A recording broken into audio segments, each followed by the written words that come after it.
अस्सलाम वालेकुम दोस्तों, कैसे हैं आप लोग। मैं हूं ताहिर और आज की इस वीडियो में आपके साथ बात करने जा रहा हूं कि अगर आप पेपाल से विड्रॉल लेना चाहते हैं पाकिस्तान में तो आज का जो एक लेटेस्ट सोल्यूशन क्या है। देखिए, पेयोनियर की सर्विस हमारे पाकिस्तान में अवेलेबल है, लेकिन आजकल काफ़ी ज़्यादा मसले आ रहे हैं। खासतौर पर जो लोग टिकटॉक से विड्रॉल लेते हैं पेयोनियर में, उनके अकाउंट जो है वो लाइट अकाउंट में कन्वर्ट कर दिए जाते हैं और बैंक डिटेल्स उनकी ख़त्म हो जाती है। तो फिर अगर पेपाल से वो विड्रॉल लेते हैं तो पेमेंट उनकी पेयोनियर में आती नहीं है, क्योंकि बैंक डिटेल्स नहीं रहती और फिर काफ़ी दिनों तक जो है उनकी पेमेंट फंसी रहती है और बाद का 2-3 हफ्ते भी लग जाते हैं या 1 महीना भी लग जाता है पेमेंट पेपाल में रिवर्स होने में। तो ये काफ़ी ज़्यादा टेंशन बनती है। वाइस की सर्विस भी ख़त्म कर दी थी, तो इसका एक हल ये है कि आप जो वीज़ा कार्ड लिंक करके भी विड्रॉल ले सकते हैं। तो अगर आप किसी अरब कंट्री में तो वहाँ का आपके पास वीज़ा कार्ड वगैरह मिल जाते हैं, वो लिंक करके विड्रॉल कर लें। जैसे सऊदीया के पेपाल में आप वीज़ा कार्ड लिंक कर सकते हैं। राज़ी का यूएई का पेपाल है तो वहाँ से भी आपको बैंक भी मिल जाता है यूएई का और कार्ड भी, तो वो आप उसके ज़रिए विड्रॉल ले सकते हैं। लेकिन अगर पाकिस्तान में हैं आप तो एक सर्विस है रीडॉट पे से आपको जो है फिज़िकल और वर्चुअल कार्ड मिलते हैं ऑनलाइन पेमेंट्स वगैरह के लिए।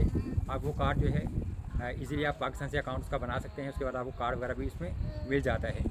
अच्छा, कार्ड जो है आपको 2 मिलते हैं वहाँ से, एक फ़िज़िकल कार्ड होता है और एक वर्चुअल कार्ड। वर्चुअल कार्ड का मतलब है कि सिर्फ आपको डिटेल्स मिलती हैं कार्ड की और वो डिटेल्स जो है आप यूज़ कर सकते हैं और फिर उसमें जब आपकी पेमेंट आएगी तो उसको फिर आप ऑनलाइन जो है परचेजिंग वगैरह के लिए यूज़ कर सकते हैं, या रीडॉट पे से रीडॉट पे किसी को ट्रांसफ़र करके जो है आप उनसे पेमेंट ले सकते हैं।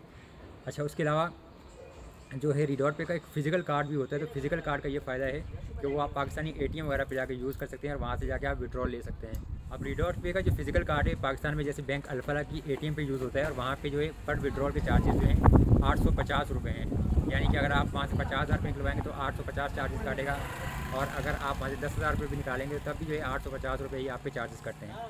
तो रीडॉट पे का आप अकाउंट बना लीजिए। साइनअप का लिंक आपको वीडियो के डिस्क्रिप्शन में मिल जाएगा और वहाँ से जब आपको कार्ड वगैरह मिल जाएगा वो कार्ड आप पेपाल में लिंक करके फिर विड्रॉल ले सकते हैं। यहाँ से मैं आपको जो है कार्ड लिंक करने का एक तरीका समझा देता हूँ।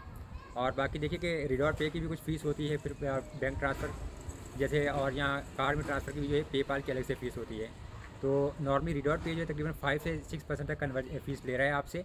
वो कन्वर्जन वगैरह भी करता है करेंसी की, तो ये चीज़ भी ध्यान में रखिएगा। और हर कंट्री के हिसाब से कहीं पर फ़ीस कम और कहीं थोड़ी ज़्यादा भी होती है।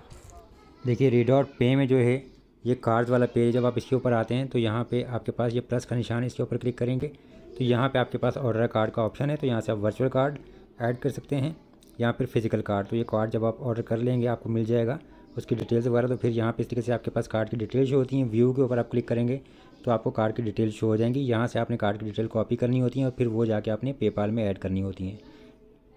अब पेपाल में ये लिंक कार्ड के ऊपर आपने क्लिक करना है तो आपके पास एक सिंपल से एक इंटरफेस आ जाता है। यहाँ पर आपने अपने जो है कार्ड का नंबर, उसकी एक्सपायरी डेट ऐड करनी होती है और जिस कंट्री का आपका जैसे नॉर्मली पेपाल होता है वहाँ का ही आप उसका एड्रेस रहने दें। एड्रेस आपको चेंज करने की ज़रूरत नहीं होती।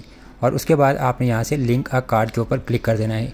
बाज़ औक़ात ऐसा होता है कि लिंक अ कार्ड जब आप करते हैं तो आपको कोई एरर शो हो रहा होता है, तो आपने लिंक अ कार्ड के बटन के ऊपर 4 से 5 बार क्लिक करना होता है बार बार। जैसे यहाँ पे एक दफ़ा क्लिक किया तो एरर आ गया, दोबारा आप क्लिक करें इस तरीके से, फिर एरर आएगा, तो उसके बाद तीसरी दफ़ा क्लिक करें या चौथी दफ़ा या 5वीं दफ़ा में नॉर्मली जो है ये एरर ऑटोमेटिकली रिमूव हो जाता है और आपका कार्ड लिंक हो जाता है।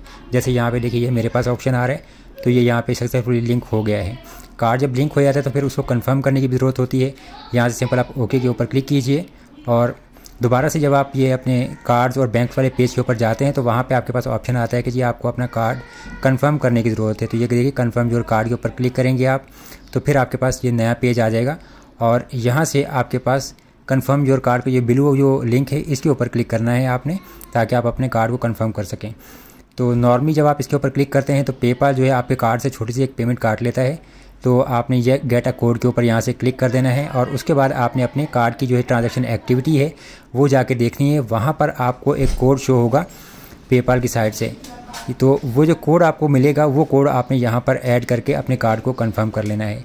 तो उसके बाद आपका कार्ड कंफर्म हो जाएगा तो फिर आप जो है कार्ड को यूज़ कर सकते हैं और फिर आप जो पेपाल से पेमेंट अपने कार्ड में भी विड्रॉ कर सकते हैं। जैसे यहाँ पे देखिए मेरे पास ये शो हो रहा है कि एंटर योर कार्ड, ये कन्फर्मेशन कोड वाला ऑप्शन है। तो इस तरीके से ये सिंपल सा एक प्रोसेस होता है, इसको फॉलो कर सकते हैं। पेपाल से कार्ड में पेमेंट आने में जो है 4 से 5 दिन लग जाते हैं या बैंक ट्रांसफ़र में भी 4 से 5 दिन का नॉर्मल टाइम लग जाता है। तो कभी ये पेमेंट जल्दी आ जाती है और कभी लेट भी हो जाती है, तो फिर आपको थोड़ा बहुत वेट करना पड़ता है। उम्मीद करता हूँ वीडियो आपको पसंद आई होगी। शुक्रिया, अल्लाह हाफ़िज़।